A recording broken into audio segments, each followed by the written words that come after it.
magandang araw mga ka-farm boys at ngayon po ay nililipat natin atong ginabalhin, saya lang daw atong ginabalhin ang ato ang mga balay sa tuang mga manok, no? Kay nauga naman po ang sagbot kay nakurot na nila, so ato manggong gina-maintain nga ang puy-anan gyud sa tuang mga manok dili gyud siya malapok nga kanunay na gyud sila pagkaon nga sagbot.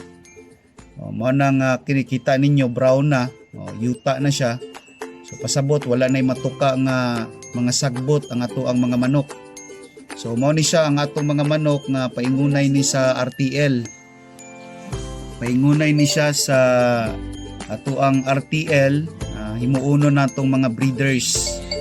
So ato gini siyang gi free range nya ang ato ang balay, no, nga gihimo para nila mubabol.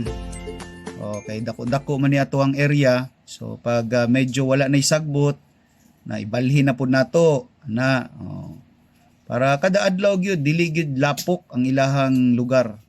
Nya kanunay makakaon gyud sila kanang presko nga sagbot nya makadagandagan gyud sila.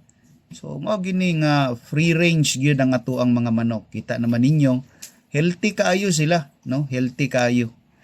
Nawa, so another na pud ni nya dili lang nato itulak-tulak kay ang uban manggod kanang ditulak lang ang balay sa ilang manok. Pero kay daghan man ang farm boys na sa ato ang farm, so okay ra kayo kada semana, no, ginatuyok nato ni sila sa ato ang area diri sa Farm Boy Visayas para ang atong mga manok, no, kada buntag makakaon sila og mga fresh na mga sagbot nya. Sa sunod na pod pag mangita na pud taglaing area, so tapad-tapad lang man na kay patubuon man nato tong mga dating nga mga gibutangan sa ilahang balay nya. Pag taas na pod ang sagbot didto ibalhin na pod ana.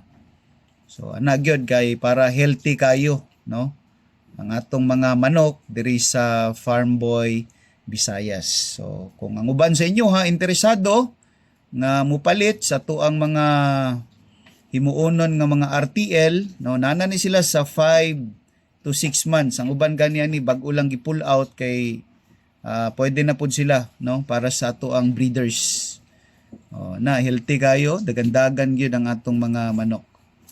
So sige, ana lang mga ka-farm boys, no? Bisita lang mo kung makabisita mo pohon diri sa ato ang farm. Naata diri sa Liloan, Cebu.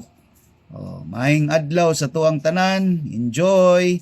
Happy farming mga ka-farm boys.